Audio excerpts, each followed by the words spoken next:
कहानी शुरू होता है स्मृतिपुर से।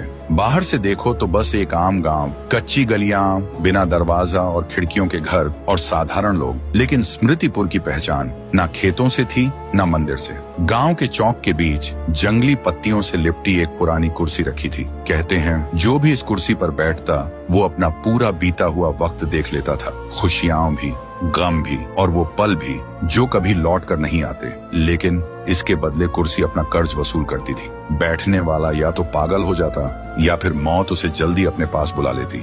गांव वालों ने उसे मिटाने की बहुत कोशिश की, आग लगाई, लेकिन जब आग शांत हुआ तो कुर्सी को एक खरोंच तक नहीं आया। और गांव वाले जितनी भी बार कुर्सी को जंगल में फेंक कर आते, पर सुबह होते ही वो फिर से चौक के बीच खड़ी मिलती। इसलिए गांव वाले उस कुर्सी से इतना डरने लगे कि उसके पास से गुजरते वक्त कपकपाते हुए निकलते थे। गांव वाले बस एक ही बात कहते हैं, ये कुर्सी इंसान की नहीं, ये कुर्सी किसी और की है। उसी गांव में रहता था एक लड़का, राय स्टार। वो सबसे अलग दिखता था, न शक्ल किसी इंसान जैसी थी, न चलन गांव वालों जैसा। उसका कोई भी दोस्त नहीं था। गांव के बच्चे उसे चिढ़ाते थे, देखो देखो कौन आया, खरगोश आया, और फिर खिलखिलाकर हंसते रहते। और राय स्टार हर बार चुप हो जाता। उसकी आंखें भर जाती थीं और उसके दिल में एक ही सवाल होता, मैं सबसे अलग क्यों हूँ। फिर एक दिन राय स्टार अपने दादाजी के पास जाता है और आंखों में आंसू लेकर कहता है, दादाजी मैं कौन हूँ, मैं सबसे अलग क्यों हूँ, मेरे माँ बाप कैसे दिखते थे, आपने कभी उनका जिक्र क्यों नहीं किया।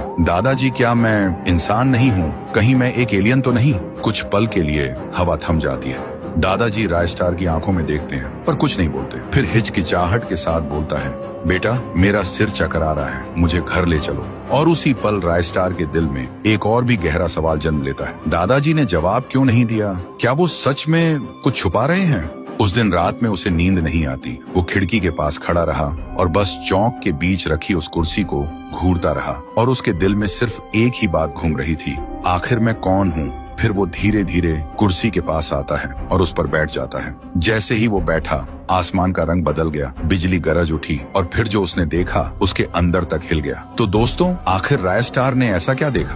क्या वो इंसान है या सच में एलियन या फिर कुछ और ही? अगर जानना है तो कमेंट करो, पार्ट 2 चाहिए। एक घना और भयंकर जंगल जहाँ सालों से कोई जाने की हिम्मत नहीं करता था, लेकिन एक आदमी बड़े आराम से पेड़ काट रहा था, जैसे उस जंगल पर उसके बाप का राज हो। तभी उस जंगल के अंधेरे में एक घायल कुत्ता अंदर घुस आता है। आंखों में सिर्फ डर और पूरे बदन से ताजा खून टपक रहा होता है। और तभी उस आदमी पर वो कुत्ता टूट पड़ता है। फिर वो कुत्ता वहां से भाग जाता है। आदमी के हाथ से खून बह रहा था और वो डर के मारे तुरंत जंगल से अपने घर की तरफ भाग पड़ता है। जैसे ही वो आदमी गांव में घुसता है, उसकी आंखों में खून जमने लगता है और